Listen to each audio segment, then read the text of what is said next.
తిరుమలలో రథసప్తమి పర్వదిన వేడుకలు అట్టహాసంగా జరుగుతున్నాయి. ఉదయం సప్తవాహనాలపై భక్తులకు దర్శనమిచ్చిన వెంకటేశ్వరుడు ఆ తర్వాత తీరొక్క వాహనంపై భక్తజన సందోహం మధ్య ఊరేగారు. ఉదయం 5:30 నుంచి 8 గంటల వరకు సూర్యప్రభ వాహనంపై ఊరేగిన శ్రీవారు 9 గంటల నుంచి 10 గంటల వరకు చిన్నశేష వాహనంపై కనువిందు చేశారు. ఇక 11 గంటల నుంచి మధ్యాహ్నం 12 గంటల వరకు గరుడ వాహనంపై, మధ్యాహ్నం 1 గంట నుంచి హనుమంత వాహనంపై ఊరేగుతున్నారు.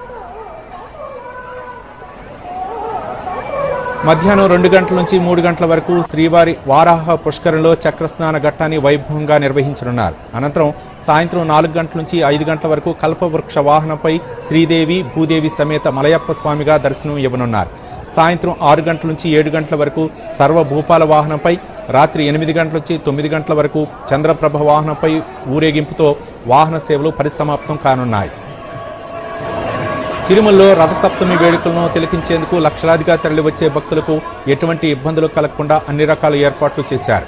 ముఖ్యంగా గ్యాలరీలో వేచి ఉండే భక్తులు ఎలాంటి ఇబ్బందులకు గురికాకుండా తిరుమాడ వీధిలోని గ్యాలరీలో జర్మన్ షెడ్లు నిర్మించారు.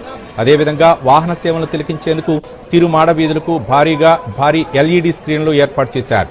ఇటీవల తిరుపతిలో జరిగిన తొక్కిస్లాట్ను దృష్టిలో పెట్టుకుని రథసప్తమి వేడుకల సందర్భంగా పోలీసు ఉన్నతాధికారులు దాదాపు 2000 మందితో పటిష్ట భద్రతను ఏర్పాటు చేశారు.